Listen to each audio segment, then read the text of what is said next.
एक सरसब्ज़ शादाब जंगल में साम नाम की एक छोटी गुलहरी रहती थी। वो छोटा था लेकिन दिल बड़ा था। साम को गिरीदार मेवे जमा करना पसंद था और हर रोज वो सर्दियों के लिए खाना इकट्ठा करने के लिए सख्त मेहनत करता था। एक दिन जब साम गिरीदार मेवे जमा कर रहा था, इसने देखा कि एक बूढ़ा खरगोश खाना तलाश करने के लिए जिदोजहद कर रहा है। खरगोश कमजोर और भूखा लग रहा था। साम को इस पर अफसोस हुआ और उसने अपनी कुछ गिरीदार मेवे पेश की। आपका शुक्रिया प्यारे सैम, खरगोश ने आंसू भरी आंखों से कहा। तुम बहुत मेहरबान हो। साम मुस्कुराया और अपना काम जारी रखा। बाद में इसने चींटियों के एक गिरोह को देखा जो एक भारी पत्ते को अपने घर वापस ले जाने की कोशिश कर रही थी। हवा तेज थी जो उनके लिए और भी मुश्किल बना रही थी। सैम ने आहिस्तगी से पत्ते को उठाया और इसे उनके एंथल के करीब रख दिया।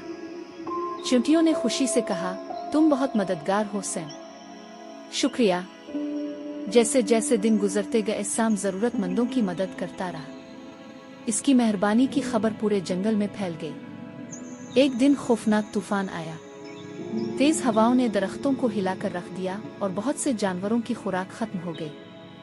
साम का घोंसला भी मुतासिर हुआ और उसने अपने बहुत से गिरीदार मेवे खो दिए। इसे परेशानी महसूस हुई, लेकिन जल्द ही कुछ हैरत अंगेज हुआ। बूढ़ा खरगोश, चींटियां और जंगल के दूसरे दोस्त मदद के लिए आए। उन्होंने खाना लाया, इसका घोंसला ठीक किया और इस बात को यकीनी बनाया कि साम महफूज है।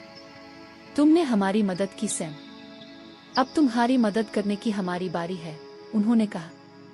सैम ने महसूस किया कि मेहरबानी हमेशा वापस आती है। इस दिन से वो दूसरों की मदद करता रहा, ये जानते हुए कि अच्छे दिल से बड़ा फर्क पड़ता है। इखलाकी नतीजा, मेहरबानी हमेशा गैर मुतवक्के तरीकों से वापस आती है।